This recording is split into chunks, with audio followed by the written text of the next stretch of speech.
Hi guys, so my first video of 2023 is going to be my first book talk of the year.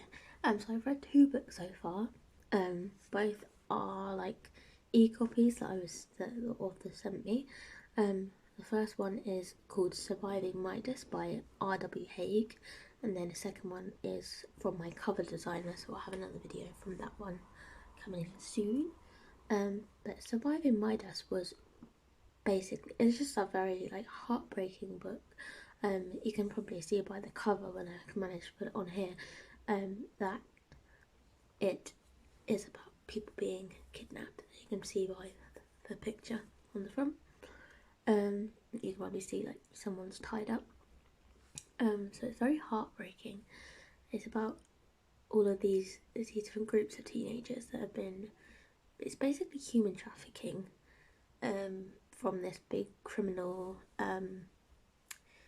exploitation, kind of thing, by this guy called Midas. He's like, that's his name that he's referred to, but obviously it's not his actual name. And I really enjoyed this. I read it on the bus every day to work, as I do now, because I have quite a long bus journey in the mornings. So I always get my best reading time then. And I was just reading it. I think it took me only a few days, and I'm really quite a slow reader, so I got through this really quickly, but I really enjoyed it. I thought the best part was probably all of the different relationships and friendships that were developing between the characters. So the main character is the daughter of like a major FBI investigator, and he's the one that's investigating Midas, this big criminal person that's running this whole gang.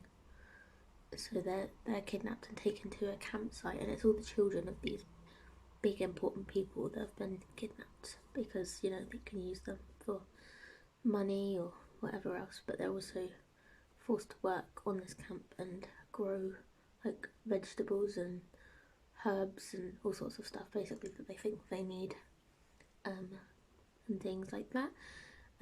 So Katie the main character becomes quite familiar with a lot of the others and gets involved.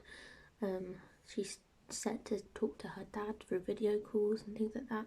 She's absolutely terrified, but she comes quite close with some of the ones that are quite close to the leaders. And there is a relationship that develops between her and another character.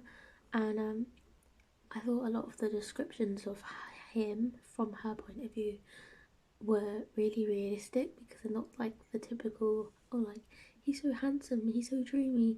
There was things like, oh, he puts his smelly feet on the end of my bed, and oh, you can smell his rotting teeth and things. It wasn't like dreamy, like, oh, I'm a teenager, I like this boy kind of. It was realistic to the point of view, like he's been in this camp for 10 years, so of course his body, everything's not going to be perfect, and I just thought it was really well put across and shown in a really natural way, which was really good. And it was the same thing with a lot of the other characters that they became friends with. All of the characters were just true to the circumstances they were in, and how they come to deal with this. But a really good book and worth the read. Sorry, I'm talking quietly because it is like 5 in the morning when I'm filming this, and my partner's in the other room sleeping.